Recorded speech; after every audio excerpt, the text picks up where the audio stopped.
Hey, what's going on, guys? It's Terrence Ray, and I'm back at you with another stock market update. And today, I got a screen up of the SPX, the SP 500. It's up about 11 bucks on the day. I'm going to look at bring up the futures. So the futures is about 11 handles. So for the most part, we have a pretty calm day. Yesterday, we had a nice move, a nice rip. See this big green candle. We are outside of the expected move for the week. So if you watch the weekend show where I talked about the expected move, see this green line, we are above that. It would not surprise me if we retraced back to test this area before we went higher. I do think that we'll go a little higher to fill this gap. See, we got a gap up here at the top. I'm going to highlight that with a rectangle. I love this will, in my opinion, become resistance. So if you looking to possibly put on a short trade, uh, this would be some type of resistance if we get any, right? So you kind of see look like we're forming like a little W, right? So you can see like here, here, here, almost like a little W. So we will continue to monitor that for some type of harmonic pattern. Maybe I'll talk about that in a later video. But we got a nice this week. We started on Monday with a gap up. Then we got this big green candle yesterday, and we got this candle right here today. Now this coincide with some of the stocks I talked about on this weekend show. So I'm gonna pull up those. One of the main ones I talked about was K-Web. I talked about some of the Chinese stocks because of some of the news that we had over in China with their economy, and we can see we got that pop. So this past weekend, I talked about candlesticks, and you see how we had this little harami right here. We had this up move and then a pullback, and then we got this long wick right here. And I told you guys now that when we had this long wick, that I was willing to bet, and I did, that this is like a hammer. This is a hammer candlestick, and that it would push the market higher, right? So on Monday we gapped up, and then we rolled and took out this high, so we got a higher high. So what I did, I sold a put, and then yesterday we got a gap higher, so I closed my put out, took profit, and now we got a little bit of a pullback. And as you can see, I've thrown on my Fibonacci retracements. This weekend, I will do the next segment in my beginner's technical analysis class, which is free. The next, I'm gonna start talking about trend lines. So we'll talk about trend lines, and then we'll double back and build on candlesticks some more. And once you start seeing gap ups, so when you see this long wick of a candlestick, and then it gaps up, this gap right here will become support. So, this would be a support area. And then let's see what the stock does going forward. We got a little pullback of so a little retest. And let's see. So today is midweek. We probably will get another little candlestick here. And then I would guess that maybe by the end of the week, we'll see if we can take this high out and push higher. And that's on K-Web. Now, K-Web has a low IV rank. So I don't think I'll be looking to sell a put. I am looking at doing maybe a covered call today, maybe later today. So it will look, if I did do that, what it would look like. More than likely, I'm going out 51 days in October for the monthly. I like to use, if you look over here, you see the open interest, you got thousands of contracts. And also on the TastyTrade platform, if you look to the right where it says liquidity, so all 4 stars, so that lets you know it's liquid. So I'm probably looking at maybe buying 100 shares and then maybe selling either the 31 delta, excuse me, the 35 delta right here. So that would be at the $31 strike, or either the $32 strike, sell the 28 delta, somewhere in here, right? So if you were to buy it, then the market push up, and then you I now when you do cover calls, I think people get the misconception that you want to make money on the call. That's not necessarily so. You can make money on both. The market kind of like stays sideways or whatnot, but ideally you want the market to push higher, make money on the stock going up, and maybe the value of the call or depreciate a little bit, or you just get the stock called away, once it gets up here. So that's why I probably go a little further out of the money out this way, because the calls, it looks like, got a little bit more juice in them than the puts.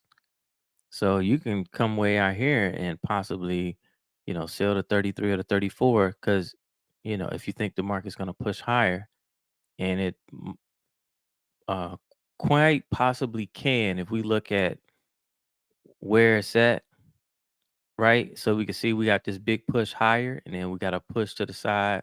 So yeah, so we'll take a look at that. I'll be looking at that, monitoring that later on today.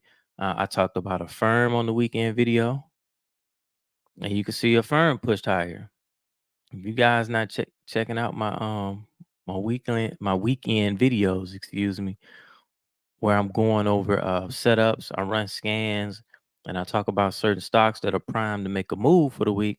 And you can see, look at a firm, man. Look how it is on its lows, its yearly lows, and we got this gap up. And I told you guys when we got this gap last week, I was looking to see, and then you got another hammer candle.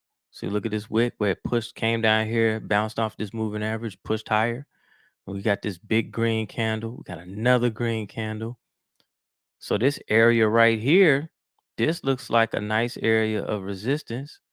And if a firm breaks out here, look at all this room it got to run. Like, if we looking at it, we'd probably have to go back maybe 3 years. Only has the stock been around that long. So, look at where it fell from. Now, I don't know if it'll ever get back to those levels, but once it breaks out of here, we looking at maybe another level at $30 before we see some more resistance right around 30. So we got a lot of room to the upside for it to run. Then I like to confirm that, look, the MACD hadn't even crossed over fully yet. So the last moving average on the MACD still hadn't crossed over yet. Once that crosses over, then for me, how I do technical analysis, I'm in a full uptrend at that point. Let's look at Bristol Myers, another stock from this weekend's video. Bristol Myers, same thing. Look at it. So I had my support right here. Now I didn't trade it, but look at it. This moving averages, we looking like we're getting ready to get a cross right here of these moving averages. So I expect, let's see if tomorrow we get another push higher. And look at it. It's down on its butt. Like, this is what you call buying low, right? Stock beat up on his butt, giving us some bullish action. We got a low, got a up move, a gap up, and look like the gap held here and here. And so let's see if a firm, I mean, excuse me, not a firm, Bristol Myers is gonna push higher. JD, JD moving with the Chinese stocks. Now, JD is a little bit more tricky, but look, it's been getting killed as well. But you can see the pattern down here, just gapping around, just gapping. So let's see what we get with JD. If I'm looking at it, look like the MACD is getting ready to try to cross on the bottom. It is not in an uptrend though. So this may just be a decent trade. This may be, at this point, you basically calling the bottom on this one, right? So let's just see what happens with it. I don't really like the setup just yet. We got this low, and I wouldn't necessarily call this a higher high. It was just a little retracement, and then we right down here. So let's see what happens with JD. Ideally, I would like to see this candlestick finish around in here. Now, if we get another candlestick, let's say tomorrow, and engulfing to take out this high, then yeah, I think JD would be primed to trade it a breakout, or you just want to sell a put. Let's look at the option market to see what the puts look like. Not getting a lot of juice, yeah, not a lot of bang for your buck. Low IV. You don't really have a lot of. You don't have dollar wide strikes. The strikes are $2.50 because when I say strikes, um, you got 35 to 37 and a half. So that's a $2.50 wide strike, as opposed to something. So you don't have a lot of options, no pun intended, in what to trade, right? You either gotta sell, if you're gonna sell this put, you either gotta sell the 32 and a half, which is put you, which ain't bad because you selling right, you selling this, right? Um, I prefer when I show you dollar strikes when I'm what I'm talking about, like this. So you see 450, 449, 448. You see all the different options on the option chain that you have to trade. I would prefer something like that. So like even if we went back to K Web, see how K Web got dollar wide strikes. So on something like JD, they're kind of limiting you to what you can do, right? So this is almost either a flat out buying the stock, maybe a covered call, or like I said, or a poor man's covered call, sell it in the money put, or sell right at the money. These the only two that are in play, the 35 and the 32 and a half, in my opinion. If you want to try to play JD to the upside. I did want to talk about NVIDIA. Let's pull up NVIDIA because NVIDIA is breakdown. This is crazy right here. Like this is what you call, this is parabolic. This is stock on steroids. I just want to bring it up because I just want to. It's crazy what's going on. You got this big hole. Mark my words. At some point, this hole will be filled, right? So, but that doesn't mean it could take a long time to get filled. And what's crazy about Nvidia is it's moving higher on high volume. Like if you look at this right here, this is the volume for this red candle, right? Where it did gap higher and then close lower on the day. But look, I mean, it's breaking out to the top again. It's like it's getting ready to take out this high. I don't like trading stuff like this. I like watching it and giving commentary on it. If you trade in the video, you have to be um you just don't put more into it than you can afford to lose because you don't know where the top is in this, right? There is This is one of those stocks where you like, well, I don't even think my technical analysis would matter too much because it's doing stuff. It's just moving, and there's no rhyme or reason to why it's moving. It's moving off of the AI craze.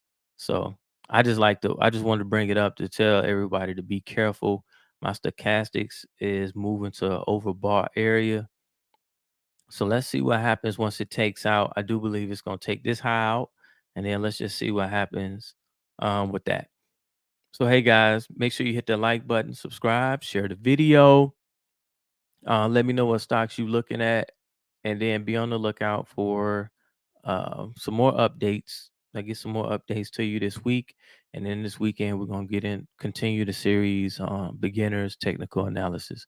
And with that, guys, I'm out. Peace.